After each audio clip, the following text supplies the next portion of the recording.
First time ഡൈവിന് പോണ സമയത്ത് ഞാൻ പീരീഡ്സ് ആയിട്ടുള്ള ഒരു ടൈമായിരുന്നു. സോ നാളെ എന്ത് കാണും എന്നുള്ളൊരു ക്യൂരിയോസിറ്റി ഉണ്ടല്ലോ, അതാണ് നമ്മുടെ ഈ ജോബിലേക്ക് നമ്മളെ നയിക്കുന്നത്. എന്നാ സിമ്പിൾ, അത്രേ ഉള്ളൂ. എന്നാ സിമ്പിൾ എന്നൊരു സംഭവം ഉണ്ടല്ലോ, അതെനിക്ക് കിട്ടിയത് ഈ ഒരു ഇതിൽ. എല്ലാവരും പറയും ഇത്രയും റിസ്ക് ആണ്, എന്തുകൊണ്ട് ഈ ജോബ് ക്വിറ്റ് ചെയ്തുകൂടെ എന്നുള്ള എല്ലാവരും ചോദിക്കാറുണ്ട്. എന്തുകൊണ്ട് ഇവർ മാത്രം ചെയ്യുന്നു, മെൻ ഡൊമിനേറ്റഡ് ആയിട്ടുള്ള ഒരു ഏരിയയിൽ എങ്ങനെ ഞാൻ പിടിച്ചു നിൽക്കും എന്നുള്ളതായിരുന്നു. വിധി ഉണ്ട്, ഷാർക്ക് കടിച്ചിട്ടാണെങ്കിൽ ചാവാൻ വിധി എന്ന് വെച്ചിട്ടുണ്ടെങ്കിൽ പിന്നെ അതിനെ തടുക്കാൻ ഏത് തമ്പുരാനും പറ്റില്ല എന്നുള്ളതാ. SK മീഡിയയിൽ ഇന്നത്തെ അതിഥിയായി എത്തിയിട്ടുള്ളത് ഇന്ത്യയിലെ ആദ്യത്തെ വനിതാ കൊമേഴ്ഷ്യൽ ഡൈവറായ അതുല്യയാണ്.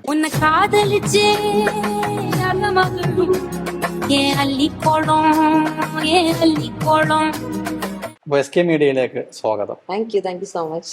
എന്താണ് കൊമേഴ്ഷ്യൽ ഡൈവിംഗ്? എന്താണ് കൊമേഴ്ഷ്യൽ ഡൈവിംഗ്? നമുക്ക് ഡൈവിംഗ് തന്നെ 2 ടൈപ്സ് ഉണ്ട്. ഒന്നെന്ന് പറയുന്നത് സ്കൂബ ഡൈവിങ്ങും അനദർ വൺ കൊമേഴ്ഷ്യൽ ഡൈവിംഗ്. ഈ സ്കൂബ ഡൈവിംഗ് എന്ന് പറയുന്നത് അതൊരു റിക്രിയേഷണൽ ഏരിയ ആണ്. ഫോർ എക്സാമ്പിൾ, സിമ്പിൾ ആയിട്ട് ഞാൻ പറഞ്ഞുതരാം. അപ്പൊ നിങ്ങൾക്കൊക്കെ കടലിന്റെ അടിയിൽ കാണണം എന്നുള്ളൊരു ആഗ്രഹം ഉണ്ടായിരിക്കും. എല്ലാവർക്കും അണ്ടർ വാട്ടർ കാണണം, എക്സ്പീരിയൻസ് ചെയ്യണം എന്നുള്ളൊരു ആഗ്രഹം. തീർച്ചയായിട്ടും. അങ്ങനെയുള്ള ആ ഒരു ആഗ്രഹം നിറവേറ്റി തരുന്നത് ഇതുപോലുള്ള സ്കൂബ ഡൈവിംഗ് സെന്റേഴ്സ് ആണ്. അവിടെയാണ് നിങ്ങൾ പോകേണ്ടത്. അതുകൊണ്ടാണ് ഞാൻ അതൊരു റിക്രിയേഷണൽ ഏരിയ ആണെന്ന് പറയാൻ കാരണം. കൊമേഴ്ഷ്യൽ ഏരിയ എന്ന് പറയുന്നത് അവിടെ സ്കിൽ വർക്കാണ്. ഞാൻ എപ്പോഴും പറയുന്ന പോലെ ആയുധം വെച്ചുള്ള കളിയാണ് കൊമേഴ്ഷ്യൽ ഡൈവിങ്ങിലേക്കുള്ളത്. അവിടെ നമുക്ക് ഒരുപാട് അണ്ടർ വാട്ടറിൽ ഒരുപാട് തരത്തിലുള്ള വർക്കുകൾ ഉണ്ടായിരിക്കും. ഇതെല്ലാം പോയിട്ട് ചെയ്യുന്ന ആളുകളാണ് കൊമേഴ്ഷ്യൽ ഡൈവിങ്ങിലേക്ക് വരുമ്പോഴുള്ളത്. അവിടെ നിങ്ങൾക്ക് വന്ന് കാണാനോ, അതായത് ഗസ്റ്റുകൾക്ക് വന്ന് കാണാനോ അങ്ങനെയുള്ള ഒരു ഓപ്ഷനും ഇല്ല. അത് ഈ സർട്ടിഫൈഡ് ആയിട്ടുള്ള ആളുകൾ മാത്രം പോയിട്ട് ചെയ്യുന്ന വർക്കുകളാണ് കൊമേഴ്ഷ്യൽ ഡൈവിംഗ് നടത്തുന്നത്. ഇതാണ് ഈ സ്കൂബയും കൊമേഴ്ഷ്യൽ തമ്മിലുള്ള ഒരു വ്യത്യാസം എന്ന് പറയുന്നത്. പട്ടാമ്പിക്കാരായ ഞങ്ങളെ സംബന്ധിച്ചിടത്തോളം ഞങ്ങൾ ആദ്യമായിട്ട് കേൾക്കുന്ന കാര്യമാണ് ഇന്ത്യയിലെ ആദ്യത്തെ വനിതാ കൊമേഴ്ഷ്യൽ ഡൈവിംഗ് ലൈസൻസ് കിട്ടിയ ഒരാൾ നമ്മുടെ നാട്ടില്. അപ്പോൾ ഒരു ക്യൂരിയോസിറ്റി ഉണ്ടാവും. അപ്പോൾ ഒരു ക്യൂരിയോസിറ്റി ഉള്ള ആളെ സംബന്ധിച്ചിടത്തോളം എന്താണ് ആ ക്യൂരിയോസിറ്റിയുടെ പ്രസക്തി? ഈ ഒരു വർക്കിനെ മുന്നോട്ട് കൊണ്ടുപോകുന്നത് തന്നെ ക്യൂരിയോസിറ്റി നിറഞ്ഞിട്ടുള്ള കാഴ്ചകളായിക്കോട്ടെ, അനുഭവങ്ങളായിക്കോട്ടെ. എല്ലാവരും പറയും ഇത്രയും റിസ്ക് ആണ്, എന്തുകൊണ്ട് ഈ ജോബ് ക്വിറ്റ് ചെയ്തുകൂടെ എന്നുള്ള എല്ലാവരും ചോദിക്കാറുണ്ട്. പക്ഷെ ഞങ്ങൾ ഓരോ നിമിഷവും അല്ലെങ്കിൽ ഓരോ തവണ കടലിന്റെ അടിയിലേക്ക് പോകുമ്പോഴും കാണുന്ന കാഴ്ചകൾ വ്യത്യസ്തമാണ്. ഓരോ ദിവസം കാണുന്ന കാഴ്ചകൾ അല്ല പിറ്റേ ദിവസം നമ്മൾ കണ്ടുകൊണ്ടിരിക്കുന്നത്. സോ നാളെ എന്ത് കാണും എന്നുള്ളൊരു ക്യൂരിയോസിറ്റി ഉണ്ടല്ലോ, അതാണ് നമ്മുടെ ഈ ജോബിലേക്ക് നമ്മളെ നയിക്കുന്നത്. അതുപോലെ തന്നെ നമ്മൾ ചെയ്യുന്ന വർക്കുകളായിക്കോട്ടെ. ഇപ്പോ ഞാൻ പറഞ്ഞ കൊമേഴ്ഷ്യലിലേക്ക് ഞാൻ മാറിയപ്പോൾ അതിലെനിക്ക് ഈ ഒരു റിക്രിയേഷൻ ഏരിയയിൽ നിന്ന് മാറിയിട്ട് കുറെ സ്കിൽ വർക്കുകളാണ് അവിടെ ചെയ്യുന്നത്. സോ ഓരോ വർക്ക്സും ഭയങ്കര എക്സൈറ്റഡ് ആയിട്ടാണ് നമ്മൾ ചെയ്യുന്നത്. അപ്പൊ നാളെയും അത് ചെയ്യാനുള്ള ഒരു ക്യൂരിയോസിറ്റി അല്ലെങ്കിൽ ഒരു ആകാംക്ഷ അല്ലെങ്കിൽ എന്താ പറയാ ഒരു എക്സൈറ്റ്മെന്റ്, അതാണ് ഈ ജോബിലേക്ക് നമ്മളെ എന്നും നയിച്ചുകൊണ്ടിരിക്കുന്നത്. അതാണ് അതിന്റെ ഒരു ബേസിക് ആയിട്ടുള്ള ഒരു വർക്കിലേക്കുള്ള ഒരു ക്യൂരിയോസിറ്റി എന്ന് പറയുന്നത്. ആസ് എ വുമൺ എത്രത്തോളം ചാലഞ്ചിങ് ആണ് ഈ ഒരു മേഖല? ഇത് ആക്ച്വലി ചലഞ്ചിങ് ആവുന്ന ഒരു ഏരിയ എന്ന് പറയുന്നത് ഇതൊരു മെയിൽ ഡൊമിനേറ്റഡ് ഏരിയ ആണ്. അപ്പോൾ ഇവിടെ പ്രശ്നം എന്ന് വെച്ചിട്ടുണ്ടെങ്കിൽ ഇപ്പോൾ ഗേൾസിന് എപ്പോഴും കുറച്ചും കൂടി നമുക്ക് കാര്യങ്ങൾ സംസാരിക്കാൻ കുറച്ചും കൂടി കംഫർട്ട്. നമുക്ക് ഗേൾസ് ആണ്, ഒരുപാട് നമുക്ക് കുറെ കാര്യങ്ങളുണ്ട്. അപ്പൊ ഈ ഒരു അവസ്ഥയിലൊക്കെ നമുക്ക് കുറച്ചും കൂടി കാര്യങ്ങൾ കമ്മ്യൂണിക്കേറ്റ് ചെയ്യാനൊക്കെ ഒരു ലേഡി അടുത്ത് വേണം എന്നുള്ളത് നമ്മൾ ചിന്തിക്കാറുണ്ട് പലപ്പോഴായിട്ടും. അത് നമ്മുടെ വളർന്നു വന്ന സൊസൈറ്റി എന്തോ ആയിക്കോട്ടെ അങ്ങനെയാണ്. പക്ഷെ ഈ ഒരു ഇൻഡസ്ട്രിയിലേക്ക് പോയപ്പോൾ എനിക്ക് ആദ്യം ഫേസ് ചെയ്യേണ്ടി വന്നത് ഇതുപോലുള്ള, അതായത് മെൻ ഡൊമിനേറ്റഡ് ആയിട്ടുള്ള ഒരു ഏരിയയിൽ എങ്ങനെ ഞാൻ പിടിച്ചു നിൽക്കും എന്നുള്ളതായിരുന്നു. എങ്ങനെ ഞാൻ സർവൈവ് ചെയ്യും, എന്റെ കാര്യങ്ങൾ എങ്ങനെ ഞാൻ ഇവരായിട്ട് കമ്മ്യൂണിക്കേറ്റ് ചെയ്യും എന്നുള്ളതായിരുന്നു. സോ ഫസ്റ്റ് ടൈം ഞാൻ എൻ്റെ ഒരു പേഴ്സണൽ അഭിപ്രായം പറയുമ്പോൾ, ഞാൻ ഫസ്റ്റ് ടൈം ഡൈവിന് പോണ സമയത്ത് ഞാൻ പീരീഡ്സ് ആയിട്ടുള്ള ഒരു ടൈമായിരുന്നു. അപ്പോൾ അതിന് മുമ്പ് വരെ എനിക്ക് ഭയങ്കര ബുദ്ധിമുട്ടായിരുന്നു. പീരീഡ്സ് ടൈം, പെയിന്, ഒരുപാട് കാര്യങ്ങൾ ഭയങ്കര ബുദ്ധിമുട്ടായിരുന്നു. അപ്പൊ ഞാൻ ഫസ്റ്റ് ടൈം അങ്ങനെ പോയി. നമുക്ക് ആദ്യം കൺഫൈൻഡ് വാട്ടർ ഒക്കെ ഉണ്ട്, ആദ്യം പൂളിലൊക്കെ ഇറക്കും. അപ്പൊ ഈ സമയത്തൊക്കെ എനിക്ക് പേടി, ഈ സമയത്ത് വെള്ളത്തിൽ ഇറങ്ങാൻ പാടുമോ, അങ്ങനെ കുറെ വിശ്വാസങ്ങളൊക്കെ ഉണ്ടല്ലോ നമുക്ക്, കടലിൽ ഇറങ്ങാൻ പാടുമോ, അങ്ങനെയുള്ള കുറെ സംഭവങ്ങൾ. അപ്പൊ ആ സമയത്തൊക്കെ ഞാൻ എനിക്കിത് പറയാൻ ഒരാളില്ല. സോ എന്റെ നേരെ ഓപ്പോസിറ്റ് നിൽക്കണ എന്റെ പഠിപ്പിക്കുന്ന ഇൻസ്ട്രക്ടറാണ്. ആളോടത്ത് ഞാൻ പോയിട്ട് പറയാണ്, എനിക്കിങ്ങനെ ഇങ്ങനത്തെ ഒരു സിറ്റുവേഷൻ ആണ്, എനിക്ക് അറിയത്തില്ല, വെള്ളത്തിൽ ഇറങ്ങാൻ പാടുമെന്ന് അറിയത്തില്ല, എനിക്ക് കുറച്ചൊരു ബുദ്ധിമുട്ടുകൾ തോന്നുന്നുണ്ടെന്ന് പറഞ്ഞപ്പോൾ ആളാണ് പറഞ്ഞത്, അങ്ങനെ എന്ത് ബുദ്ധിമുട്ടുണ്ടെങ്കിലും കയറി ഇരുന്നോളൂ, ഇത് കഴിഞ്ഞിട്ട് നിങ്ങൾക്ക് ഇറങ്ങിയാൽ മതി എന്ന് പറഞ്ഞു. അപ്പോൾ എനിക്ക് തോന്നി ഇവർക്ക് ഈ ഒരു വിഷയത്തെ ഇത്ര സിമ്പിൾ ആയിട്ടാണ് എടുക്കുന്നത്, നമ്മൾ എന്തിനാ എത്ര കോംപ്ലിക്കേറ്റഡ് ആയിട്ട് ഇത് എടുക്കണം എന്നുള്ള ഒരു സംഭവം എനിക്ക് തോന്നി. അതായിരുന്നു ഫസ്റ്റ് ഒരു സംഭവം എനിക്ക് ബ്രേക്ക് ചെയ്തത്. ആസ് എ ലേഡി എന്ന രീതിയിൽ ഈ ഒരു കാര്യം ഫസ്റ്റ് തന്നെ അവര് ഇത്രയേ ഉള്ളൂ സിമ്പിൾ ആക്കി തന്നപ്പോൾ എനിക്കത് കുറച്ചും കൂടി ഞാൻ കംഫർട്ട് ആയി തുടങ്ങി. അപ്പോ പിന്നീട് അങ്ങോട്ടുള്ള പല കാര്യങ്ങളും ഇപ്പൊ സ്വിമ്മിങ് എന്നെ പഠിപ്പിച്ച്, എനിക്ക് ഓൾറെഡി സ്വിമ്മിങ് അറിയാം, പക്ഷെ ഒരു പ്രൊഫഷണൽ ആയിട്ടുള്ള രീതിയിൽ എനിക്ക് സ്വിം ചെയ്യാൻ അറിയില്ലായിരുന്നു. അപ്പൊ അത് പഠിപ്പിച്ചത് അവരാണ്. പിന്നെ അതുപോലെ തന്നെ ഒരു വെയിറ്റ് എടുക്കുന്ന രീതി ആയിക്കോട്ടെ, ഇപ്പൊ ഞാൻ എടുക്കുന്ന സിലിണ്ടറിനൊക്കെ ഏകദേശം ഒരു 17 കിലോന്റെ അടുത്തൊക്കെ വരും. അപ്പൊ ഞാൻ ആദ്യം ഇത് ഇങ്ങനെ കൈകൊണ്ട് ഇങ്ങനെ തൂക്കി പിടിക്കുമായിരുന്നു, നമ്മൾ ബക്കറ്റ് ഒക്കെ എടുക്കില്ലേ എന്ന പോലെ. അപ്പൊ എന്നോട് ഒരു എന്റെ കൂടെ വർക്ക് ചെയ്യുന്ന ഒരു ആൾ വന്നിട്ട് പറഞ്ഞു, നീ അതെടുത്ത് തോളത്ത് വെക്ക്, അതെടുത്ത് തോളത്ത് വെക്ക്, അപ്പൊ കുറച്ചും കൂടി ഈസി ആയിരിക്കും എന്ന് വിചാരിച്ചു. ശരിയാണ്, അവരൊക്കെ അങ്ങനെ തോളത്താണ് എടുക്കുന്നത്, ബാലൻസ് ചെയ്യുന്നത്. ഈ കയ്യിൽ നിന്ന് അത് മാറ്റി ഞാൻ തോളത്തേക്ക് ആയപ്പോൾ കുറച്ചും കൂടി സിമ്പിളായി. അപ്പൊ അങ്ങനെ കുറെ കാര്യങ്ങൾ, ഇതൊക്കെ ടെക്നിക്സിൽ കാര്യങ്ങളും മാറ്റി തുടങ്ങി ഞാന്. കുറച്ചും കൂടിയൊക്കെ അവര് ചെയ്യുന്ന രീതികളിലേക്ക് ഞാൻ മാറാൻ തുടങ്ങിയപ്പോ കുറച്ചും കൂടെ സിമ്പിളായി. ആ ഒരു മുമ്പിലുണ്ടായ ഒരു ചലഞ്ചിങ് എന്നുള്ള ഒരു സംഭവം ഭയങ്കരമായിട്ട് മാറി. അപ്പോ ഇവരടേക്ക് ചെന്നപ്പോഴാണ് നമുക്ക് മെൻ വുമൺ എന്നുള്ള ഒരു വ്യത്യാസം എല്ലാന്നും ഈക്വൽ ആണെന്നുള്ള മെൻ ആർ സിമ്പിൾ, അത്രേ ഉള്ളൂ. മെൻ ആർ സിമ്പിൾ എന്നൊരു സംഭവം ഉണ്ടല്ലോ, അതെനിക്ക് കിട്ടിയത് ഈ ഒരു ഇതില്. അത് ഇത്ര എനിക്ക് കോംപ്ലിക്കേറ്റഡ് ആവാന്നുള്ള ഒരു കാര്യം വെച്ചിട്ടുണ്ടെങ്കിൽ, ഞാൻ 5 വർഷമായിട്ട് ഞാൻ പഠിക്കുന്നതൊക്കെ ഗേൾസിലാണ്. അപ്പോ നമുക്കറിയാം ഇവിടെ നമുക്ക് യാതൊരു ബന്ധമില്ല. ഈ ഒരു വുമൻസിൽ പഠിക്കുന്ന കുട്ടികൾക്ക് അറിയാൻ വേണ്ടി പറ്റും. നമ്മൾ എപ്പോഴും കിടന്നിട്ട് ഇങ്ങനെ അറിയും അവരത് ചെയ്യുന്നു. ഞാൻ സെന്റ് മേരീസിലാണ് പഠിച്ചത്. ഓപ്പോസിറ്റ് ഉള്ള ഓപ്പോസിറ്റ് ബോയ്സിന്റെ സ്കൂളുണ്ട്, കോളേജ് ഉണ്ട്. അപ്പൊ നമ്മൾ എന്താ ചെയ്യുന്നത്, ഇവരായിട്ടുള്ള ഒരു ഫൈറ്റ്, യെസ്, എപ്പോഴും നമ്മളിങ്ങനെ കോമ്പറ്റീഷൻ മൈൻഡാണ്. അപ്പൊ അതിന്റെ ഇടയിലാണ് എന്റെ ടീച്ചറാണെങ്കിൽ പോലും എന്റെ അടുത്ത് പറയും, ഞങ്ങളുടെ അടുത്ത് പറയുന്നത്, എന്റെ അടുത്ത് നിന്നല്ല, ആ ഒരു ക്ലാസ്സിൽ ഒരു 45 പേരുണ്ടായിരുന്നു. അപ്പൊ ആ ക്ലാസ്സിൽ ഇരുന്നിട്ടാണ് ടീച്ചർ ഇങ്ങനെ പറയുന്നത്, ഇതുപോലെ പുരുഷന്മാര് മാത്രം ചെയ്യുന്ന ജോലികളുണ്ട്, നമുക്ക് എന്തെങ്ങനെ തിളച്ചിരിക്കുന്ന സമയ അപ്പൊ അതിലേക്ക് ഒരു എണ്ണ ഒഴിക്കുന്ന പോലെ ടീച്ചർ ഇങ്ങനെ പറഞ്ഞപ്പോ, എന്തുകൊണ്ട് ഇവര് മാത്രം ചെയ്യുന്നു, എനിക്ക് എന്തുകൊണ്ട് ചെയ്തുകൂടാ എന്നുള്ളൊരു സംഭവം ഉണ്ടല്ലോ. അതാണ് എന്നെ ഒരു ഫയർ ആയിട്ട് എനിക്ക് തോന്നിയിട്ട് ഇതിലേക്ക് ഇറങ്ങി തിരിക്കാനുള്ള ഒരു മെയിൻ റീസൺ എന്ന് പറയുന്നത്. അല്ലാതെ ചെറുപ്പം മുതൽ എന്താണ് അംബീഷൻ എന്ന് ചോദിക്കുന്ന സമയത്ത് ഒരിക്കലും ഞാനൊരു ഡൈവർ ആവണം, അല്ലെങ്കിൽ ഒരു കൊമേഴ്ഷ്യൽ ഡൈവർ ആവണം, അല്ലെങ്കിൽ സ്കൂബ ഡൈവർ ആവണം, ഈവൻ ഒരു സ്കൈ ഡൈവർ ആവണമെന്ന് പോലും ഞാൻ ചിന്തിച്ചിട്ടില്ല എന്നുള്ളതാണ്. അങ്ങനെയാണ് ടീച്ചർ തന്ന സ്പാർക്ക് ആയിരുന്നു ഇത് തുടക്കം. അത് ഫയറായി ഇന്ന് ഇന്ത്യയിലെ ആദ്യത്തെ ഒരു കൊമേഴ്ഷ്യൽ ഡൈവർ ആയി. അതെ അതെ അതെ. എങ്ങനെ പോകുന്നു വർക്കും കാര്യങ്ങളൊക്കെ? വർക്ക് കാര്യങ്ങൾ കുഴപ്പമില്ല. ഞാൻ കൊമേഴ്ഷ്യൽ ഡൈവിംഗ് പഠിച്ചതെല്ലാം സൗത്ത് ആഫ്രിക്കയിലായിരുന്നു. ഒരു 3 മന്ത്സിന്റെ കോഴ്സ് ആയിരുന്നു. 3 മന്ത്സിന്റെ കോഴ്സിന് ശേഷം അവിടെ തന്നെ ഞാൻ അസിസ്റ്റന്റ് സൂപ്പർവൈസർ ആയിട്ട് കയറി. അവിടെ മെയിൻ ആയിട്ട് ഈ പറയുന്നത് പോലെ നമുക്ക് പുറമേയുള്ള വർക്കുകൾ വരും, പുറമേയുള്ള വർക്കുകൾ നമ്മൾ പോയി ചെയ്യണം. അതുപോലെ തന്നെ ഇതൊരു സ്കൂളാണ്, ഇൻസ്റ്റിറ്റ്യൂട്ട് ആണ്. നമ്മൾ അവിടെ ഇവരെ പഠിപ്പിക്കേണ്ട രീതികൾ, ഞാൻ അവിടുത്തെ മെയിൻ സൂപ്പർവൈസേഴ്സ് ഉണ്ട്, അവരെ അസിസ്റ്റ് ചെയ്യണം.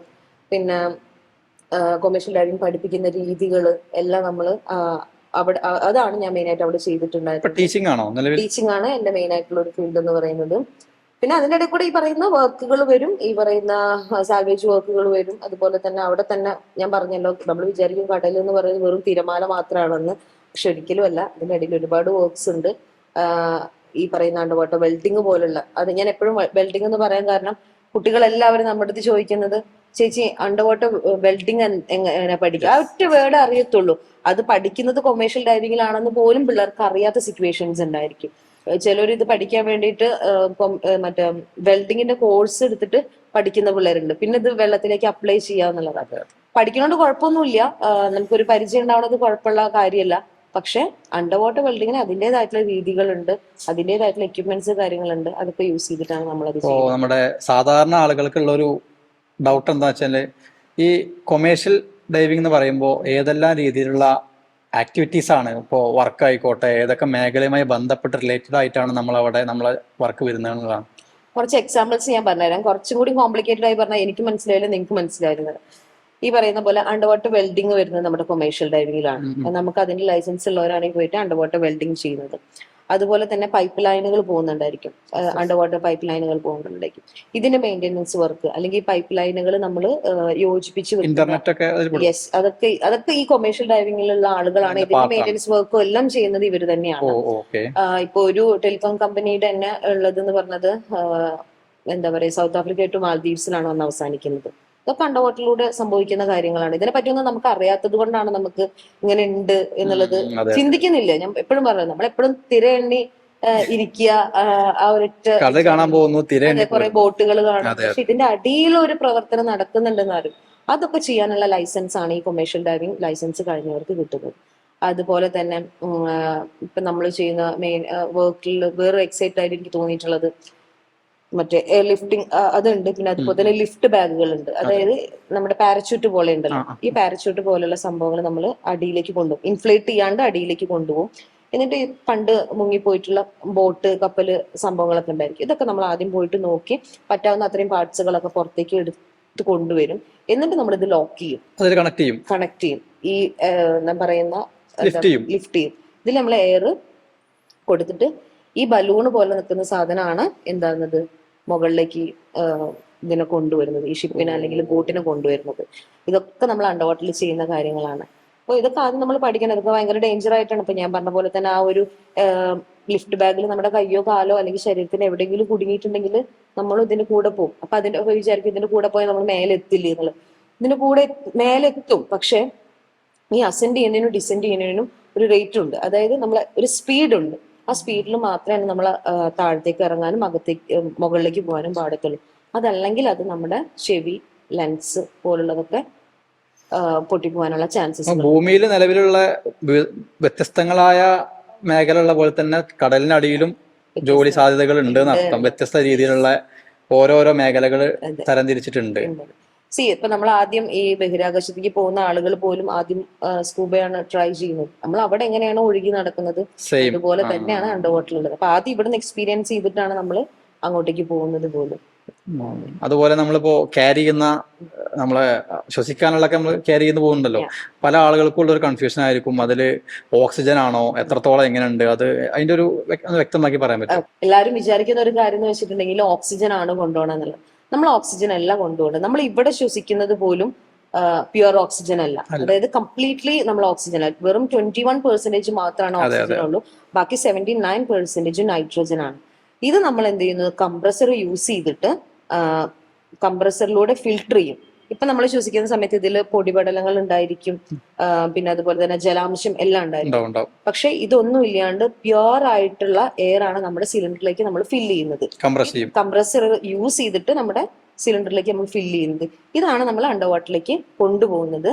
അപ്പോ ഇവിടുന്ന് ശ്വസിക്കുന്ന സമയത്ത് ഇപ്പൊ ഈ സ്കൂബൊക്കെ ട്രൈ ചെയ്തവർക്ക് അറിയാൻ വേണ്ടി പറ്റും, ഒരു ഹാഫ് ആൻ അവർക്ക് കഴിയുമ്പോഴേക്ക് തന്നെ നമുക്ക് വെള്ളത്തിനടിയിൽ നിന്ന് വെള്ളം കുടിക്കാനൊക്കെ തോന്നും. അതായത് പ്യുവർ എയർ ആയതുകൊണ്ട് തന്നെ ഇതിൽ ജലാംശം ഒന്നുമില്ല. നമ്മുടെ തൊണ്ട ഡ്രൈ ആയി കൊടുക്കും. അതായത് ഡ്രൈ എയർ ആണ് നമ്മൾ കൊണ്ടുപോകുന്നത്. അതുകൊണ്ട് പ്യുവർ ഓക്സിജൻ എന്ന് പറയുന്നത് നമ്മൾ ഒരു 4 മീറ്റർ അതിന്റെ അപ്പുറം പോയിട്ടുണ്ടെങ്കിൽ അത് ടോക്സിക് ആവും. സോ ഓക്സിജൻ ടോക്സിസിറ്റി എന്നുള്ള, അതായത് വിഷവാതകമായി മാറത്തേ ഉള്ളൂ. പ്യുവർ ഓക്സിജൻ ഒക്കെ നമ്മൾ യൂസ് ചെയ്യുന്നത് മെഡിക്കൽ ആവശ്യങ്ങൾക്ക് വേണ്ടിയിട്ടുണ്ട്. അതിൽ തന്നെ നമ്മൾ രണ്ടായിട്ട് കാറ്റഗറൈസ് ചെയ്തിട്ടുണ്ട്. ഒന്ന് എന്ന് പറയുന്നത് ഇൻഡസ്ട്രിയൽ പർപ്പസിന് വേണ്ടിയിട്ട് നമ്മൾ യൂസ് ചെയ്യും, ഓക്സിജൻ സിലിണ്ടേഴ്സ് യൂസ് ചെയ്യും. അത് അത്ര അങ്ങോട്ട് ഇതല്ല, പ്യുവർ അല്ല. ഹോസ്പിറ്റൽ കേസുകൾക്കാണ് നമ്മൾ പ്യുവർ ഓക്സിജൻ നമ്മൾ യൂസ് ചെയ്യുന്നത്.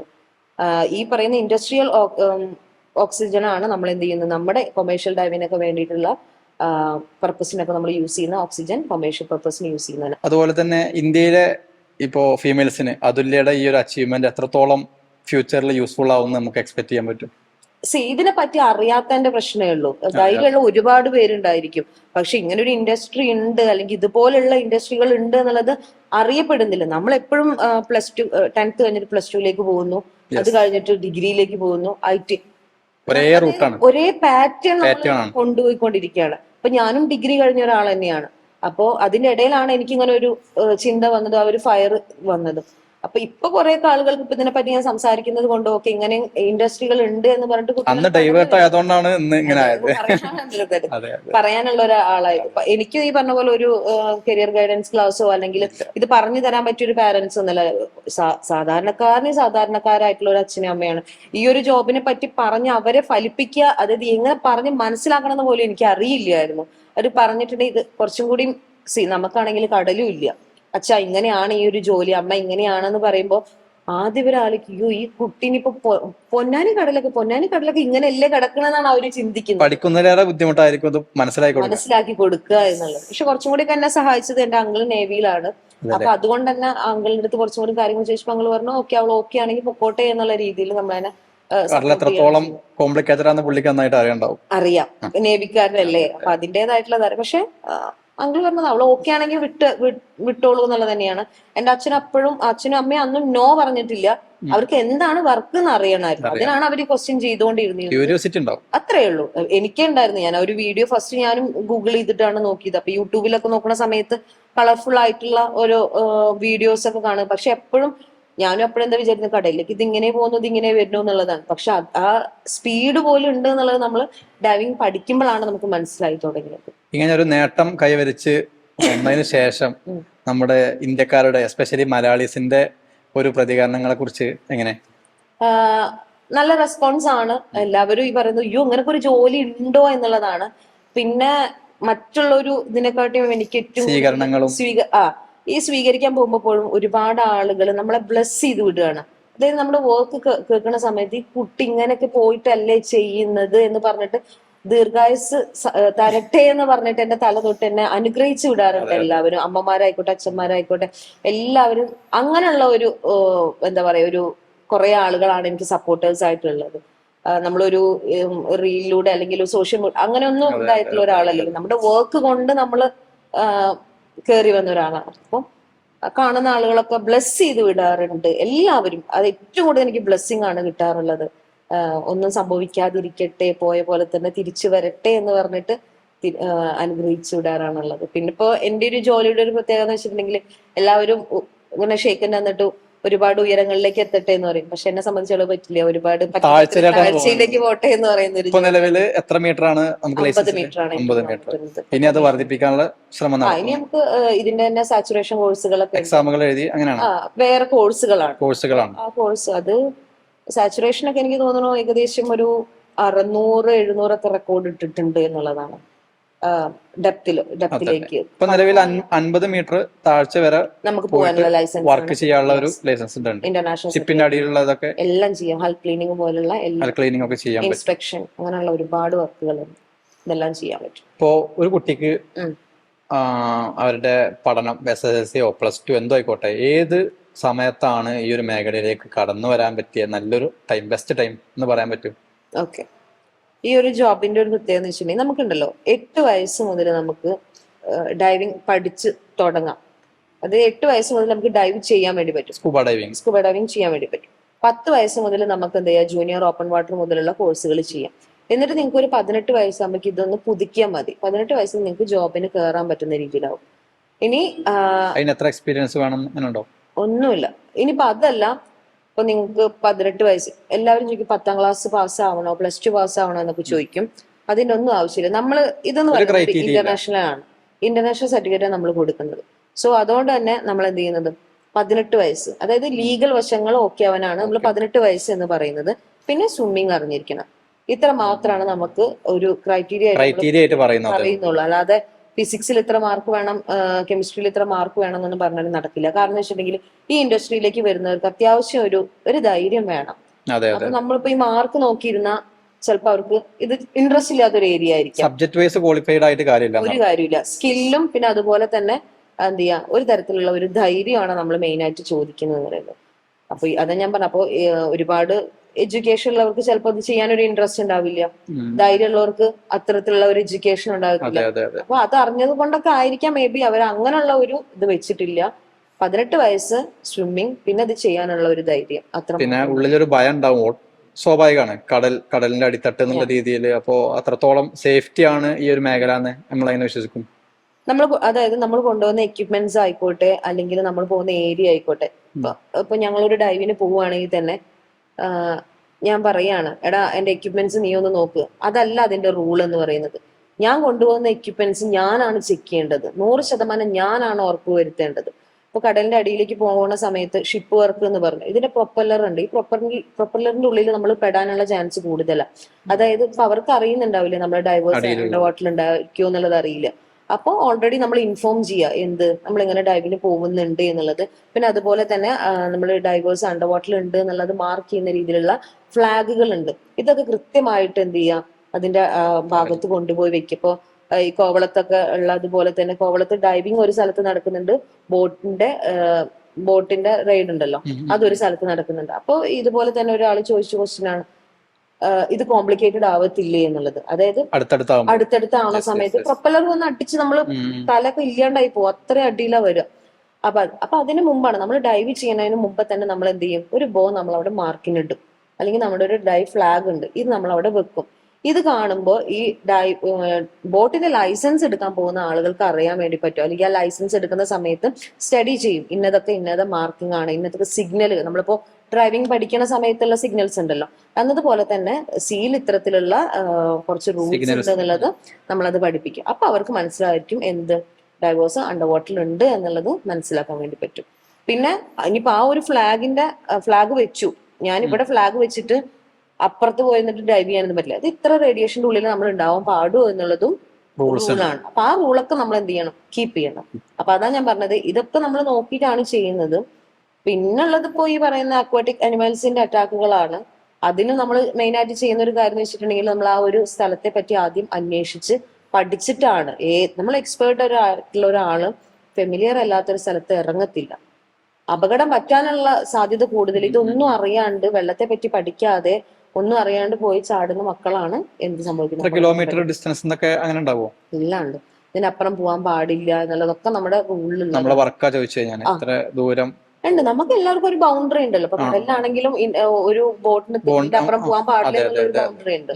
അതുപോലെ തന്നെയാണ്. അപ്പൊ അതിന്റെ ഉള്ളിൽ ഇപ്പൊ 50 മീറ്ററിലുള്ള വർക്കാണ് നമുക്ക് വരുന്നത്, നമുക്ക് അത് പോയി ചെയ്യാൻ വേണ്ടി. 50 മീറ്റർ താഴ്ചയും അതുപോലെ ഡിസ്റ്റൻസ് അങ്ങനെ എന്തെങ്കിലും കണക്കുണ്ടോ? അതായത് ഓൾറെഡി ഉള്ള ഒരു ബൗണ്ടറിന്ന് അത് കടക്കാതിരുന്നാൽ മതി. ഇപ്പൊ അങ്ങനെയാണെങ്കിൽ അതിനുള്ള സ്പെഷ്യൽ പെർമിഷനും കാര്യങ്ങളൊക്കെ എടുത്തിട്ട് ചെയ്യാന്നുള്ളതേ ഉള്ളൂ. അതല്ലാണ്ട് നമുക്ക് ഈ ഒരു ഏരിയയിൽ വരുന്ന 50 മീറ്ററിനുള്ളിൽ എല്ലാ വർക്കും ചെയ്യാൻ പറ്റും. അതിൽ കൂടുതലുള്ള വർക്കുകളാണ് സാച്ചുറേഷൻ ഡൈവിലുള്ളവരും അത് ചെയ്യുന്നത്. പിന്നെ എങ്ങനെ ഉണ്ടായിരുന്നു ഇതിന്റെ ഒരു എക്സ്പീരിയൻസ്? അതുല്ലേടെ ഫസ്റ്റ് എക്സ്പീരിയൻസ് നല്ലൊരു എക്സ്പീരിയൻസ്. എന്റെ ഫസ്റ്റ് എക്സ്പീരിയൻസ് ആയിട്ട് ഞാൻ എപ്പോഴും പറയുന്നത് വെച്ചിട്ടുണ്ടെങ്കിൽ, അണ്ടർ വാട്ടറിൽ നിന്ന് എനിക്ക് ബ്രീത്ത് ചെയ്യാൻ പറ്റുന്നു എന്ന് വിശ്വസിക്കാൻ പറ്റിയ ഒരു നിമിഷം ഉണ്ടല്ലോ.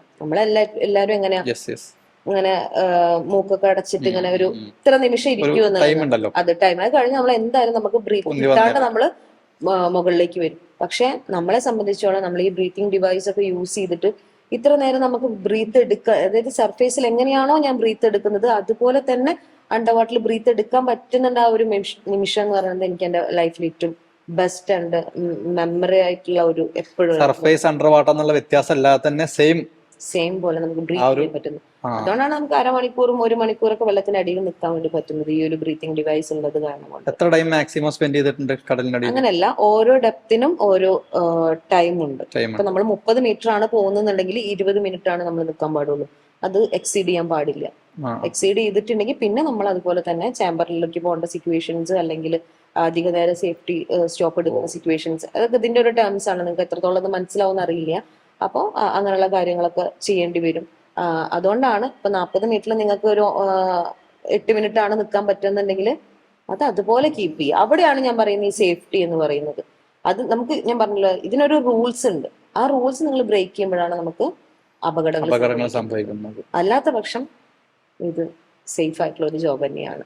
ഈ ഡൈവിംഗ് ടൈമിലെ ഈ ഷാർക്കോ വെയിൽസ് ഒക്കെ നമ്മൾ അറ്റാക്ക് ചെയ്യാൻ വരുന്ന ഒരു സാഹചര്യം ഉണ്ടായിട്ടുണ്ടെങ്കിൽ, മുമ്പുണ്ടായിട്ടുണ്ടോ? അങ്ങനെ ഉണ്ടെങ്കിൽ ബൈ ചാൻസ് വന്നാൽ നമ്മൾ എങ്ങനെ അതിനെ പ്രിവെന്റ് ചെയ്യും? ഓക്കെ, ഇതുവരെ ദൈവം സഹായിച്ചിട്ട് അങ്ങനെ ഒരു ആക്സിഡന്റ് ഒന്നും ഇതുവരെ സംഭവിച്ചിട്ടില്ല. അതാ ഞാൻ പറഞ്ഞത്, നമ്മൾ ഫെമിലിയർ അല്ലാത്തൊരു സ്ഥലത്ത് നമ്മൾ ഇറങ്ങാറില്ല. ഇനിയിപ്പോ അങ്ങനെ സപ്പോസ് വന്നു എന്ന് വിചാരിക്കാം, ഇപ്പൊ ഈ വെയിലൊന്നും നമ്മളെ വന്നിട്ട് അങ്ങനെ അങ്ങോട്ട് വന്ന് അറ്റാക്ക് ചെയ്തൊന്നുമില്ല. ഇനിയിപ്പൊ അതിന്റെ ഒക്കെ വായിൽ വെട്ടു പോണത് എങ്ങനെ വെച്ചിട്ടുണ്ടെങ്കിൽ, ഇതിങ്ങനെ വായ ഓപ്പൺ ചെയ്തിട്ടിരിക്കും, എങ്ങനെ ഈ ഫിഷ് ഒക്കെ വരാൻ വേണ്ടിയിട്ട് ഒത്തിരി സമയമായിരിക്കും. ഇതിന് നമ്മൾ അങ്ങോട്ട് കയറി കൊടുത്തിട്ടുണ്ടെങ്കിലൊക്കെയാണ് മെയിൻ ആയിട്ടുള്ള അപകടങ്ങൾ ഉണ്ടാകുന്നത്. അപ്പൊ പിന്നെ അത് ക്ലോസ് ചെയ്യുന്ന സമയത്ത് നമ്മൾ അതിനുള്ളിൽ പെടും എന്നുള്ളത്. കാരണം ഒരാളെ അല്ല, അതിലും വലിയ, അതായത് ഒരു ആനനെ വരെ നമ്മുടെ ഇതുപോലെ ഇരിക്കും, നമ്മുടെ വിധി പോലെ ഇരിക്കും, നമ്മുടെ കയ്യിലിരിപ്പ് പോലെ ഇരിക്കും. അങ്ങനെയാണ് വെയിൽ നമ്മൾ രക്ഷപ്പെടുന്നത്. അതല്ല, ഈ ഷാർക്ക് ഒക്കെ ഉണ്ട്. ഷാർക്ക് ഇച്ചിരി ഡേഞ്ചറസ് ആണ്. അത് എങ്ങനെയാന്ന് വെച്ചിട്ടുണ്ടെങ്കിൽ, ഇനിയിപ്പോ അങ്ങനെ സപ്പോസ് വരുവാണെങ്കിൽ പോലും ഷാർക്കിന്റെ ഈ ഒരു ഫേസ്, മൂക്കിന്റെ സൈഡ് ഉണ്ടല്ലോ, ഇവിടെ പിടിച്ചിട്ട് നമ്മൾ എന്ത് ചെയ്യണം, അതിന്റെ വിഷൻ മാറ്റി കൊടുക്കേണ്ട സിറ്റുവേഷൻസ് വരും വരുന്ന സമയത്ത്. പിന്നെ ഈ പറഞ്ഞ പോലെ തന്നെ നമ്മൾ കടലിന്റെ അടി ചെല്ലുന്ന സമയത്ത് ഒരുപാട് നമ്മൾ ബഹളം കൂട്ടാനോ കൈകാലുകൾ ഇട്ട് പ്രവർത്തിക്കാനോ ഒന്നും തന്നെ പാടില്ല. ഏറ്റവും ലേസിയസ്റ്റ് ജോബ് എന്ന് ചോദിക്കുന്നത് ചിലപ്പോ ഏതാന്ന് ചോദിക്കുമ്പോൾ നമുക്ക് ഡൈവിംഗ് എന്ന് പറയാൻ വേണ്ടി. അത്രയും പതുക്കെയാണ് നമ്മൾ പോകുന്നത്. നമ്മളെ കണ്ടിട്ട് അവരൊരിക്കലും ഓടിപ്പോവാൻ പാടില്ല, അല്ലെങ്കിൽ ആ സ്ഥലം വിട്ടു പോകാൻ വേണ്ടി പാടില്ല. സോ നമ്മൾ അവിടെ എപ്പോഴും ഗസ്റ്റ് ആണ്, അവരുടെ വേൾഡാണ്. അവരുടെ വേൾഡ് ആണ്. അപ്പൊ അവിടേക്ക് നമ്മൾ പോകുന്ന ഗസ്റ്റുകളാണ്. അപ്പൊ അവരെ ഡിസ്റ്റർബ് ചെയ്യാണ്ട് വെള്ളം പോലും നമ്മളവിടെ പോകുന്ന വെള്ളം പോലും അറിയാത്ത രീതിയിൽ വേണം തിരിച്ചു വരാൻ എന്നുള്ളത്. അപ്പൊ ഈ പറയുന്ന പോലെ ഷാർക്കൊന്നും നമ്മൾ അത്രയ്ക്ക് അറ്റാക്ക് ചെയ്യില്ല. നമ്മൾ ഈ കൈകാലുകൾ ഇട്ട് ഞങ്ങൾ കൊണ്ടുപോകുന്ന സിലിണ്ടർ ഉണ്ടല്ലോ, ഈ സിലിണ്ടർ പോലും തിളക്കം സംഭവിക്കാതെ, അതായത് സൺലൈറ്റ് അടിക്കുന്ന സമയത്ത് തിളങ്ങിയിട്ടുണ്ടെങ്കിൽ നമ്മൾ അത് ചിലപ്പോ ഈ പറയുന്ന ഫിഷൊക്കെ അറ്റാക്ക് ചെയ്യാനുള്ള ചാൻസസ് ഉണ്ടായിരിക്കും. അപ്പൊ അതിന് നമ്മൾ സ്റ്റീൽ അല്ല യൂസ് ചെയ്യുന്നത്, അലുമിനിയം അല്ലോ എന്ന് പറഞ്ഞിട്ടുള്ള മെറ്റീരിയൽസ് യൂസ് ചെയ്തിട്ടാണ് നമ്മൾ സിലിണ്ടർ വരെ കൊണ്ടുപോകുന്നത്. അതുപോലെ തന്നെ അധികം ബ്രൈറ്റ് കളേഴ്സുകൾ നമ്മൾ യൂസ് ചെയ്യാതിരിക്കുക, അട്രാക്ഷൻ സംഭവിക്കാത്തുള്ള കാര്യങ്ങളാണ് നമ്മൾ യൂസ് ചെയ്യുന്നത്. ഇതൊക്കെ നമ്മൾ ഇതിന്ന് രക്ഷപ്പെടാൻ വേണ്ടിയിട്ടുള്ള മാർഗങ്ങളാണ്. ഈ പറഞ്ഞ പോലെ തന്നെ ഇനിയിപ്പോ ഈ ഷാർക്ക് ആണെങ്കിൽ പോലും ഞാൻ പറഞ്ഞ പോലെ അതിന്റെ ഫേസ് വിഷൻ മാറ്റി കൊടുക്കുക, ഫേസ് പിടിച്ചിട്ട്. ഒരു ഡൈവർ എങ്ങനെ ആവണം എന്ന് വെച്ചിട്ടുണ്ടെങ്കിൽ ഈ ഷാർക്ക് വരുന്ന സമയത്ത് ഈ മൂക്കൊക്കെ പിടിച്ചൊന്നും അങ്ങോട്ട് മാറ്റി കൊടുക്കാനുള്ള ഒരു അതായിരിക്കണം നമുക്ക് വേണ്ടത് എന്നുള്ളതാണ്. ഇപ്പൊ മാൽദീവ്സിലൊക്കെ പോയിട്ടുണ്ടെങ്കിൽ നിങ്ങൾക്കടക്കം ഷാർക്കിന്റെ കൂടെ പോയിട്ട് ഡൈവ് ചെയ്യാൻ പറ്റുന്ന ഇതുണ്ട്, ഏരിയാസ് ഉണ്ട്. പക്ഷെ അവിടെ പോണേക്കാട്ടി മുമ്പ് അവർ ഒരുപാട് ഇൻസ്ട്രക്ഷൻസ് നിങ്ങൾക്ക് തരും, ഇന്ന പോലെയൊക്കെയാണ് ചെയ്യേണ്ടത് എന്ന് പറഞ്ഞിട്ട്. അത് നിങ്ങൾ എന്ത് ചെയ്യണം, കീപ്പ് ചെയ്യണം. അതല്ലെങ്കിൽ പ്രശ്നമായിട്ട് മാറും. പിന്നെ ഇപ്പൊ ഞാൻ പറഞ്ഞ പോലെ ആനക്ക് ഇങ്ങനെ നിൽക്കുന്നു, നമ്മൾ അതിന്റെ അടുത്ത് നിന്ന് ഫോട്ടോ ഒക്കെ എടുക്കുന്നത് മതളക്കി അങ്ങനെ പിടിച്ചാൽ കിട്ടും എന്നതുപോലെ തന്നെ ഷാർക്കിന്റെ മൂട് പോലെ ഇരിക്കും. അതിന് വിധി ഉണ്ട്, ഷാർക്ക് കടിച്ചിട്ടാണ് ചാവാൻ വിധി എന്ന് വെച്ചിട്ടുണ്ടെങ്കിൽ പിന്നെ അതിനെ തടുക്കാൻ ഏത് തമ്പുരാനും പറ്റില്ല എന്നുള്ളതാണ്. ഈ ഡൈവിംഗ് മേഖലയിൽ എത്രത്തോളം ജോലി സാധ്യതകൾ ഉണ്ട്, അതുപോലെ തന്നെ അതിന്റെ ഒരു സാലറി ഇപ്പൊ പുതിയ ആളുകളെ കടന്നു വരുമ്പോ എത്രത്തോളം ഒരു സ്കെയില് പ്രതീക്ഷിക്കാൻ പറ്റും ഈ മേഖലയിൽ നിന്ന്? ഓക്കെ, ഇതിനൊരു സ്കോപ്പ് എന്ന് പറയുന്നത്, നിങ്ങൾ ഈ സർട്ടിഫിക്കേഷൻ കഴിഞ്ഞിട്ട് നിങ്ങൾക്ക് അണ്ടർ വാട്ടർ റിലേറ്റഡ് ആയിട്ടുള്ള ജോബ് കിട്ടാനുള്ള ലൈസൻസ് ആണ് കിട്ടുന്നത്. പിന്നെ ഏതൊരു ജോലിക്കാണെങ്കിലും നമ്മളിപ്പോ MBBS കഴിഞ്ഞിട്ട് വീട്ടിലിരുന്നിട്ടുണ്ടെങ്കിൽ ആരെങ്കിലും നമുക്ക് ജോലി കൊടുന്നേരും? ഇല്ല. നമ്മൾ ഇറങ്ങണം, നമ്മൾ തേടി ഇറങ്ങണം എന്നുള്ളതാണ്. അതിന് നമ്മുടെ സ്കില്ലിൽ നമുക്ക് വിശ്വാസം ഉണ്ടായിരിക്കണം എന്നുള്ളതാണ്. അത് നമ്മളിൽ വിശ്വസിക്കുക. എന്നിട്ട് നമ്മൾ ഈ പറഞ്ഞ പോലെ ഒരുപാട് ഇപ്പൊ GCC കൺട്രീസിലൊക്കെ ഒരുപാട് ഡൈവിംഗ് കമ്പനികൾ ഉണ്ട്. അവിടേക്ക് അപ്ലൈ ചെയ്യാം. അതുപോലെ അതല്ല, ഞങ്ങളുടെ ഈ സർട്ടിഫിക്കേഷൻ പോലും നമ്മൾ വേൾഡ് വൈഡ് ആയിട്ടുള്ള കൊടുക്കുന്നത്. സോ നിങ്ങൾക്ക് സ്കില്ലുണ്ട്, നിങ്ങൾ കോൺഫിഡന്റ് ആണ്, എനിക്ക് ഈ പറയുന്ന എല്ലാ രാജ്യത്ത് പോയിട്ടും വർക്ക് ചെയ്യാനുള്ള ഇതാണുള്ളത്. പിന്നെ സാലറി സ്റ്റാർട്ടിങ് എന്ന് പറയുന്നതും അതിപ്പോ ഏകദേശം ഇപ്പൊ ഒരു ബേസിക് ഇവിടെ ബോംബെയിലൊക്കെ, ഇന്ത്യയിൽ എന്ന് പറയുമ്പോൾ ബോംബെയിലൊക്കെ ഉണ്ട്. അവിടെ ഇപ്പൊ ഒരു ഏകദേശം ഒരു 50 എബോ അങ്ങനെയൊക്കെയാണ് ബേസിക് സാലറി തുടങ്ങുന്നുണ്ടായിരിക്കാം. GCC കൺട്രീസിലൊക്കെ എന്തായാലും 1 lakh അബവ് മുതലുള്ള ഇത് ബേസിക്, അതായത് ഫ്രഷ് ആയിട്ടുള്ള ഒരാൾക്ക് കിട്ടും. പിന്നെ ഞാൻ പറഞ്ഞല്ലോ, നമ്മുടെ സ്കില്ലിൽ നമ്മൾ വിശ്വസിക്കുക. നമ്മൾ നല്ല വർക്കാണ് അവർക്ക് കൊടുക്കണമെന്നുണ്ടെങ്കിൽ ഏത് കമ്പനി നമ്മളെ എടുത്തോണ്ട് പോകും എന്നുള്ളതാണ്. എല്ലാ വർക്കും പോലെ തന്നെ. അബ്രോഡ് ആണോ ചാൻസസ് കൂടുതൽ? ഏറ്റവും കൂടുതൽ ഇവിടെയൊക്കെ ഉണ്ട്. പക്ഷെ നമ്മളെപ്പോഴും ഇത്രയും ഒരു റിസ്കി ജോബ് ചെയ്യുന്ന സമയത്ത് നമ്മൾ എന്താ ഹൈ സാലറി തന്നെയാണ് നമ്മളെപ്പോഴും പ്രതീക്ഷിക്കുന്നത് എന്ന് പറയുന്നത്. സോ GCC കൺട്രീസ് അല്ലെങ്കിൽ ഈ പറയുന്ന ഇന്ത്യയിലുള്ളവരൊക്കെ എന്തുകൊണ്ടാണ് പുറത്ത് രാജ്യങ്ങളിലേക്ക് പോകുന്നത്? കാര്യമായിട്ടുള്ള സാലറി കിട്ടാത്തത് കൊണ്ട് തന്നെയല്ല. അതുപോലെ തന്നെ നമ്മുടെ അവസ്ഥ, ഇവിടെ വർക്ക് ഉണ്ട് ഇല്ല എന്നല്ല പറയുന്നത്, പക്ഷെ നമ്മൾ എപ്പോഴും ബെറ്റർ ലൈഫ്, ബെറ്റർ സാലറിയാണ് നമ്മൾ എപ്പോഴും പ്രതീക്ഷിക്കുന്നത്. അതുകൊണ്ട് നമ്മൾ വേറെ കൺട്രിയിലേക്ക് പോകുന്നത്. ഇപ്പൊ അതെല്ലാം ഓക്കെ ആണ്, കേരളത്തിൽ നമുക്ക് ഫിനാൻഷ്യലി ഓക്കെ ആണ് എന്നുണ്ടെങ്കിൽ ഇവിടെ വർക്ക് ചെയ്താലും കുഴപ്പമില്ല. ഒക്കെ നമ്മുടെ മൈൻഡ് സെറ്റ്, നമ്മുടെ ഫിനാൻഷ്യൽ ഇതുപോലെ ഇരിക്കും. എന്താണ് ഈ ഹെയർ സ്റ്റൈലിന്റെ സീക്രട്ട്? ഹെയർ സ്റ്റൈലിന്റെ എന്ന് വെച്ചിട്ടുണ്ടെങ്കിൽ ഞാൻ സൗത്ത് ആഫ്രിക്കയിലാണ് 1 year ആയിട്ട് ഉണ്ടായിരുന്നത്. അപ്പോ എനിക്ക് ആ രാജ്യം എന്ന് പറയുന്നത് ആഫ്രിക്കൻ സ്റ്റൈൽ കോപ്പി അടിച്ചൊന്നല്ല. അല്ല, അങ്ങനല്ല. അവര് ഹെയർ സ്റ്റൈൽ, എനിക്ക് ആക്ച്വലി ഷോർട്ട് ഹെയർ ആണ്, ബോയ്ക്കോട്ടാണ് എനിക്കുള്ളത്.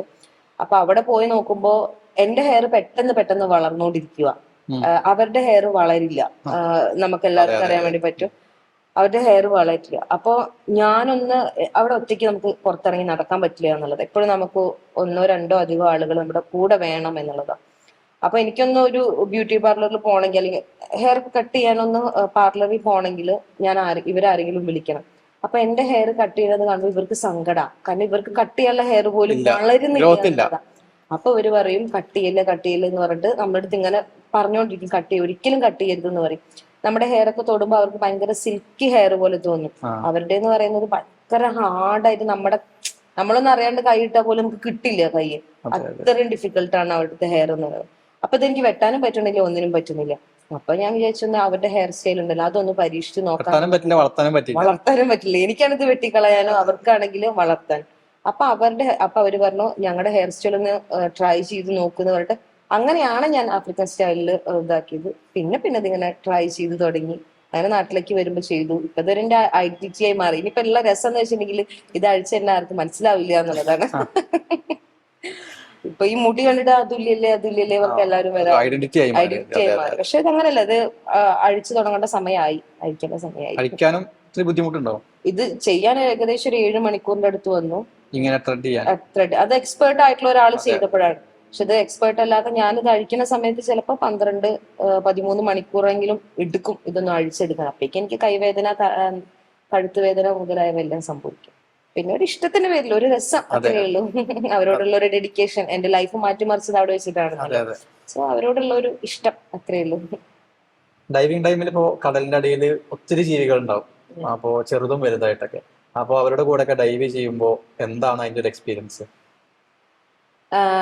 ഞാൻ ആദ്യം പറഞ്ഞതുപോലെ തന്നെ നമുക്ക് കടലില്ലാത്തത് കൊണ്ട് നമുക്ക് മെയിനായിട്ട് വരുന്ന ഫിഷുകൾ എന്ന് പറയുന്നത് മത്തി, അതായത് ചാള, അല്ലെങ്കിൽ ഈ പറയുന്ന എന്താണ് സീഡി മുള്ളനൊക്കെ ഉണ്ടല്ലോ, കുഞ്ഞു കുഞ്ഞു മീനുകൾ. അങ്ങനെയുള്ള വലുതൊന്നും വരില്ല. ഇവിടെയൊക്കെ വലിയ ഫിഷ് വരണമെങ്കിൽ ഒന്നല്ലെങ്കിൽ ഉത്സവങ്ങളൊക്കെ വരണം, അല്ലെങ്കിൽ പെരുന്നാൾ, ഓണത്തിനുണ്ടാവില്ല. അങ്ങനെയുള്ള ആഘോഷങ്ങൾക്കാണ് നമ്മുടെ നാട്ടിലേക്ക് സ്രാവൊക്കെ എത്തുന്നത്. അപ്പൊ നമ്മൾ കുറച്ചും കൂടി ഫെമിലിയർ ആയിരിക്കുന്നത് ഇത്തരത്തിലുള്ള ഫിഷുകളോട്. അപ്പൊ ഇതൊക്കെ ഇങ്ങനെ ഡൈവ് ചെയ്യുന്ന സമയത്ത് ഞാൻ രണ്ട് ഫിഷിന്റെ ഒരു ജാഗ്രതയിൽ എനിക്ക് പെടാൻ പറ്റിയിട്ടുണ്ട്. ഒന്നെന്ന് പറയുന്നത് നമ്മുടെ ഈ ചാള, അതായത് മത്തി എന്ന് പറയുന്നുണ്ട്. ഡൈവ് ചെയ്യുന്ന സമയത്ത് എനിക്ക് കൗണ്ട് ചെയ്യാൻ പറ്റില്ല, അത്രയും മത്തി നമ്മുടെ കൂടെ അങ്ങോട്ട് വരുന്നു, നമ്മൾ അതിന്റെ ഉള്ളിൽ പെടുന്നു. ഞാൻ നോക്കുന്ന സമയത്ത് ഹായ് മൊത്തം മത്തിയാണ്. അങ്ങനെയുള്ള അതെനിക്ക് ഭയങ്കര ഇഷ്ടം കൊണ്ടാണ്. മേ ബി നമ്മൾ അത് കഴിക്കുന്നു, നമ്മുടെ ഒക്കെ വീട്ടുകളിൽ ഏറ്റവും കൂടുതൽ കിട്ടുന്ന ഒരു ഫിഷ് ആയത് കൊണ്ടായിരിക്കാം അത്. പിന്നെ അയില, നമ്മുടെ ഈ യെല്ലോ ഇതുണ്ടല്ലോ, ഒരു യെല്ലോ വരുന്ന ഷെയ്ഡ് വരുന്നത്, ഇത് നല്ല ഭംഗിയാക്കണം. ഇതിങ്ങനെ കൂട്ടത്തോട് കൂടിയിട്ട് വരും. ഇന്ത്യയിലോ എവിടെ? ആൻഡമാനിലുണ്ടായിരിക്കും, കോവളത്തൊക്കെ ഉണ്ടായിരിക്കും. പിന്നെ അതുപോലെ തന്നെ നമ്മുടെ എന്താ പറയാ ഒക്ടോപ്പസ് ഇതിങ്ങനെ നോർമലി ഒക്ടോപ്പസിനെ നമുക്ക് കാണും, പക്ഷെ ഇതിങ്ങനെ നിറം മാറുന്നത് നമുക്ക് കാണാൻ വേണ്ടി പറ്റും. ഒക്ടോപ്പസ് നമുക്ക് നിറം മാറുന്നത് കാണാൻ വേണ്ടി പറ്റും. അതുപോലെ തന്നെ എനിക്ക് അതിലും എക്സൈറ്റഡ് ആയിട്ട് തോന്നിയിട്ടുള്ളത് സ്റ്റോൺ ഫിഷ് ആണ്. അതായത് വെറും ഒരു കല്ല്, ആ കല്ല് പോലെ അങ്ങനെ കിടക്കും. നമ്മൾ ഈ കല്ലല്ലേ പറഞ്ഞിട്ട് പിടിച്ച് നോക്കിയിട്ടുണ്ടെങ്കിൽ അത് ചിലപ്പോൾ ഫിഷ് ആയിരിക്കും. പക്ഷെ അത് പിടിച്ചുള്ള പ്രശ്നം എന്ന് വെച്ചിട്ടുണ്ടെങ്കിൽ അത് ഭയങ്കര വെനമസ് ആയിട്ടുള്ള ഒരു സംഭവമാണ്. കൈ വരെ കട്ട് ചെയ്ത് കളയേണ്ട സിറ്റുവേഷൻസ് വരും. അപ്പൊ അതുകൊണ്ടാണ് നമ്മള് അങ്ങനെയൊന്നും സംഭവിക്കാതിരിക്കാനാണ് നമ്മൾ ആ ഒരു റൂള്, അതായത് ഡൈവിങ്ങിന്റെ മെയിൻ ആയിട്ടുള്ള don't touch anything in under water. അതായത് അണ്ടർ വാട്ടറിലുള്ള ഒന്നും തന്നെ നമ്മൾ ടച്ച് ചെയ്യാനോ തൊടാനോ പാടില്ല എന്ന് പറയുന്നത് അതുകൊണ്ടാണ്. നമ്മളൊന്നും ഈ ഡൈവ് ചെയ്ത് ജീവിക്കേണ്ട ഒരു ആവശ്യം വരുന്നില്ല. അത്രയും വിലപിടിപ്പുള്ള സാധനങ്ങൾ കടലിന്റെ അടി കിടപ്പുണ്ട്. ഈവൻ സീ കുക്കുംബർ ഒക്കെ ഭയങ്കര എക്സ്പെൻസീവ് ആയിട്ടുള്ള സംഭവമാണ്. അതായത് ഔഷധ മൂല്യം കൂടുതലുള്ളതാണ്. ഇതൊക്കെ 4-5 കൊടുത്ത് വിറ്റാൽ തന്നെ നമ്മുടെ ഇതിനുള്ളത് കിട്ടും. പക്ഷെ നമ്മൾ ആരും അത് ചെയ്യാതിരിക്കുന്ന വെച്ചിട്ടുണ്ടെങ്കിൽ നമ്മൾ ആദ്യം തന്നെ പഠിക്കുന്നത് എന്താ, അവരെ പ്രൊട്ടക്ട് ചെയ്യുക എന്നുള്ളതാണ് നമ്മൾ പഠിച്ചുകൊണ്ടിരിക്കുന്നത്. സോ അതുകൊണ്ട് തന്നെ അതിനൊന്നും തൊട്ടില്ല. അതിനൊക്കെ എത്രത്തോളം നമുക്ക് പ്രൊട്ടക്ട് ചെയ്യാൻ വേണ്ടി പറ്റും. സംടൈംസ് നമ്മുടെ ഈ വലയില് ആമയൊക്കെ കുടുങ്ങി കിടക്കുന്ന സിറ്റുവേഷൻസ് വരും.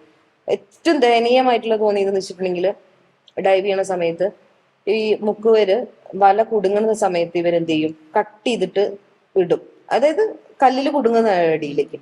ഇവർക്ക് ഡൈവ് ചെയ്യാൻ പറ്റാത്തത് കാരണം അവരുടെ അവസ്ഥ കൊണ്ടാട്ടോ അവരെന്ത് ചെയ്യും, അത് കട്ട് ചെയ്തിട്ട് പോകും. പക്ഷെ ഈ കട്ട് ചെയ്യുന്ന വലയിൽ ഒരുപാട് ഫിഷ് ഒക്കെ കുടുങ്ങി കിടക്കും. നമ്മൾ അപ്പൊ കാണുന്ന ഫിഷാണെങ്കിൽ നമ്മൾ വേഗം തന്നെ അവരെ കത്തി നമ്മൾ നൈഫ് കൊണ്ടു അത് വെച്ചു. ഇതില് മുള്ളുകൾ മാത്രമാണ്, കാരണം കുടുങ്ങി ദിവസങ്ങളോളം കിടന്ന് അഴുകി. അതായത് ഒരു ട്രാപ്പാണ്, ഒരു കൈൻഡ് ഓഫ് ട്രാപ്പാണ് അത്. അപ്പൊ അതില് നമുക്ക് വിചാരിക്കും കുറച്ച് മുമ്പെങ്കിലും നമ്മൾ എത്തിയിരുന്നേ, നമുക്ക് അവരെ രക്ഷപ്പെടുത്താൻ പറ്റിയിരുന്നല്ലോ എന്ന് കരുതും. ആ മുള്ള് മാത്രം കണ്ടുകൊണ്ടിരിക്കുമ്പോഴുള്ള ഒരു അവസ്ഥ അത് ഭയങ്കര ഒരു ഫീലാണ് നമുക്കത് കാണുന്ന സമയത്ത്, കുറച്ചും കൂടി മുമ്പേ. അപ്പൊ നമുക്ക് ചെയ്യാൻ പറ്റുന്ന വെച്ചാൽ ഇത്തരം വലകളൊക്കെ കാണുന്ന സമയത്ത് മാക്സിമം എല്ലാ വലകളും നമ്മൾ എന്ത് ചെയ്യും, കട്ട് ചെയ്തിട്ട് കൊണ്ടുവന്ന് പുറത്തെവിടെയെങ്കിലും അത് ഉപേക്ഷിക്കും. അതുപോലെ ഏറ്റവും കൂടുതൽ എനിക്ക് കോവളത്തൊക്കെ ഡൈവ് ചെയ്യുന്ന സമയത്ത് ഏറ്റവും സങ്കടം തോന്നുന്ന ഒരു കാര്യം എന്ന് വെച്ചിട്ടുണ്ടെങ്കിൽ പ്ലാസ്റ്റിക്. അതായത് ഈ പ്ലാസ്റ്റിക് കൊണ്ട് നമുക്ക് അത്രയും പ്ലാസ്റ്റിക് ആണ് വെള്ളത്തിന്റെ അടിയിൽ ഉണ്ടായിരിക്കുക. ഇത്രമാത്രം നമുക്ക് ചെയ്യാൻ പറ്റത്തുള്ളൂ. നമ്മളായിട്ട് വലിച്ചെറിയുന്ന പ്ലാസ്റ്റിക്കുകളാണ്, അത് നമ്മൾ തന്നെ എടുത്തുകൊണ്ട് തന്നെ. ഇത് എല്ലാവർക്കും എടുക്കാൻ പറ്റും. ഇപ്പൊ കരയിലൊക്കെ ആണെങ്കിൽ നമുക്ക് എല്ലാവർക്കും ഇത് പെറുക്കിയെടുക്കാൻ വേണ്ടി പറ്റും. പക്ഷെ ഈ കടലിൽ നമ്മൾ പോകുന്ന ലൈസൻസ്ഡ് ആയിട്ടുള്ള ആളുകൾ അതും കുറച്ച്, നമ്മൾ എത്രത്തോളം നമുക്ക് പെറുക്കിയെടുക്കാൻ പറ്റും, കുറച്ച് മാത്രമേ പറ്റത്തുള്ളൂ. സ്നഗ്ഗികള്, അതുപോലെ തന്നെ എല്ലാം നമുക്ക് കാണാൻ വേണ്ടി പറ്റും എന്നുള്ളതാണ്. ഒക്കെ ഇവിടുത്തെ ഒരു പ്രത്യേകത എന്ന് വെച്ചിട്ടുണ്ടെങ്കിൽ എല്ലാ വേസ്റ്റും കൊണ്ട് ഡംപ് ചെയ്യുന്ന ഏരിയ ആയിട്ടാണ് ഈ ഇത്തരത്തിലുള്ള ജലാശയങ്ങൾ ഇവർ യൂസ് ചെയ്യുന്നത്. അതേപോലെ തന്നെയാണ് ആൻഡമാൻ എന്നുള്ള സ്ഥലം, ലക്ഷദ്വീപ് എന്നുള്ള പറഞ്ഞ ഇവരൊക്കെ വരെ സ്ഥലത്ത് നന്നായി പ്രൊട്ടക്ട് ചെയ്യുന്നുണ്ട്. അതുകൊണ്ട് തന്നെ അത്രയും ക്ലിയർ വാട്ടർ ആണ് ഈ ആൻഡമാനിലും ലക്ഷദ്വീപിലൊക്കെ ഉള്ളത്. കൊച്ചിയിൽ ഇത്രയും ഫെസിലിറ്റി ഉണ്ട്, എല്ലാം ഉണ്ട്, പക്ഷെ നമുക്ക് അവിടെ ഒരു ഡൈ സെന്റർ നമുക്ക് സീല് തുടങ്ങാൻ വേണ്ടി പറ്റില്ല എന്നുള്ളതാണ്. കാരണം വെള്ളം മൊത്തം ബ്ലാക്ക് കളറിലാണ് കിടക്കുന്നത്. അതുകൊണ്ടാണ് കൊച്ചിയിൽ എല്ലാവരും ഫ്രഷ് വാട്ടർ ഡൈവിലേക്ക് പോകുന്നത്. നമുക്ക് അവിടെ ഒരു ഓപ്ഷൻ ഇല്ലാത്തത് കൊണ്ടാണ്. പിന്നെ ഇപ്പൊ ഈ നല്ലൊരു ഡൈസെറ്റ് എന്ന് പറയുന്നത് നമുക്ക് കോവളത്തുണ്ട്. കോവളം നല്ലൊരു ഡൈസെറ്റ് ആയതുകൊണ്ടാണ് പിന്നീടുള്ള ഡൈസെറ്റേഴ്സ് എല്ലാം അവിടെ സ്റ്റാർട്ട് ചെയ്യുക എന്നുള്ളത്. അങ്ങനെ കുറെ പ്രശ്നങ്ങൾ ഉണ്ട് അണ്ടർ വാട്ടറിൽ എന്നുള്ളതാണ്. മാക്സിമം പ്ലാസ്റ്റിക് ഒന്നും നമ്മൾ അവിടെ ഡെപ്പോസിറ്റ് ചെയ്യാതിരിക്കുക. കിട്ടുന്ന അത്രയും നമ്മൾ കോഴിക്കോട് പോയിട്ടുണ്ടെങ്കിൽ നമ്മൾ പണ്ട് നല്ല കുറച്ചു മുമ്പൊക്കെ പോണ സമയത്ത് കാലിന്റെ മേലെ എന്തോ വന്ന് ചുറ്റുന്നത് പോലെ തോന്നും. ഈ ബീഫിന്റെ ഒക്കെ വേസ്റ്റ് ഉണ്ടല്ലോ, ഈ കുടലൊക്കെ, ഇതൊക്കെ കൊണ്ടുപോയി ഇടുന്നത് നമ്മളെ ഈ തിരയിൽ കളിക്കുന്ന സമയത്തായിരിക്കും ഇത് വന്നുകൊണ്ടിരിക്കണം. അപ്പൊ എല്ലാം വേസ്റ്റും പോകുന്ന ഒരു ഏരിയ ആയിട്ട് ഇവര് ഇത്തരത്തിലുള്ള ജലാശയങ്ങളെ ഉപയോഗിച്ചിട്ട് നശിപ്പിക്കുകയാണ്. അങ്ങനൊന്നും ചെയ്യരുത്. ഇതിന്റെ അടിയിൽ ഇപ്പൊ ഇവിടെ ഒരു പശു നിന്നിട്ട് പ്ലാസ്റ്റിക് തിന്നണ കണ്ട നമുക്ക് സഹതാപം തോന്നില്ലേ? നമ്മളെ പറയും എന്തിനാണോ അത് തിന്നണത്, വല്ല പുല്ലും തിന്നെന്ന് പറയില്ലേ? അപ്പൊ അതുപോലെ തന്നെ വെള്ളത്തിന്റെ അടിയിൽ ഇവര് ഇതൊക്കെ അങ്ങനെ അറിയില്ല, അവർക്കും എന്താണെന്ന് അറിയില്ല. അപ്പൊ അതൊക്കെ തന്നെ ചത്തു പോവാനും ഒക്കെ ഉള്ള സിറ്റുവേഷൻസ് നന്നായിട്ടുണ്ട്. അതിന്റെ ഇടയിലാണ് ഈ വലയുടെ ഇഷ്യൂസ് വരുന്നത്. ചൂണ്ട കുളത്തുകൾ ഉണ്ടായിരിക്കും, പകുതി കൊണ്ടിട്ട് ഇങ്ങനെ പോകുന്നുണ്ട്. പിന്നെ അതുപോലെ തന്നെ എനിക്ക് ഏറ്റവും എക്സൈറ്റഡ് ആയി തോന്നിയ ഒരു കാര്യം എന്ന് വെച്ചിട്ടുണ്ടെങ്കിൽ എന്റെ ഇൻസ്ട്രക്ടർ ഉണ്ട്. ആള് കടലിൽ പോണ സമയത്ത് ഒരു ഫിഷ് എപ്പോഴും വരും. അതായത് നമ്മളിവിടെ പെറ്റിനെ വളർത്തില്ലേ അന്ന പോലെ തന്നെ ഭയങ്കര ഫ്രണ്ട്ലി ആയിട്ട്, എന്നിട്ട് മുഖത്ത് വന്നിട്ട് ഇങ്ങനെ ഇരിക്കും. ഒരു വീഡിയോയിലൊക്കെ കണ്ടിട്ടുണ്ടല്ലോ, പല്ലൊക്കെ ക്ലീൻ ചെയ്ത് കൊടുക്കുന്ന സിറ്റുവേഷൻസ് ഒക്കെ കണ്ടിട്ടുണ്ട്. ഇത് ഒരു ഫിഷ് ആൾ ഇങ്ങനെ വരുന്ന സമയത്ത് വന്നിട്ട് മുഖത്തൊക്കെ നോക്കുക. ഞാൻ വിചാരിച്ചേ ഇതൊക്കെ ഇങ്ങനെ കമ്പനിയാക്കി എടുക്കാൻ വേണ്ടി പറ്റുമോ എന്നുള്ളത്. എന്തോ അങ്ങനെയുള്ള ഒരുപാടുണ്ട്. അതാ ഞാൻ പറഞ്ഞത്, നമ്മൾ വിചാരിക്കാത്ത ഒരു ലോകമാണ് അണ്ടർ വാട്ടർ എന്ന് പറയുന്നത്. ഇവിടെ നടക്കുന്ന പല കാര്യങ്ങളും, പലതും നല്ല മിക്കവാറും കാര്യങ്ങളും നമുക്ക് അണ്ടർ വാട്ടറിൽ പോയിട്ട് കാണാനും ചെയ്യാനും സാധിക്കും എന്നുള്ളതും വേറൊരു കാര്യമാണ്. അപ്പൊ കടലിനടിയിലെ ഒത്തിരി ഡൈവിംഗ് എക്സ്പീരിയൻസുകൾ നമ്മോട് SK മീഡിയക്ക് മുമ്പിൽ ഷെയർ ചെയ്യാൻ എത്തിയത് നമ്മുടെ അതുല്യാണ്. അപ്പോൾ ഒത്തിരി താങ്ക്സ് SK മീഡിയക്ക് വേണ്ടിയിട്ട്. Okay, thank you so much. Thank you.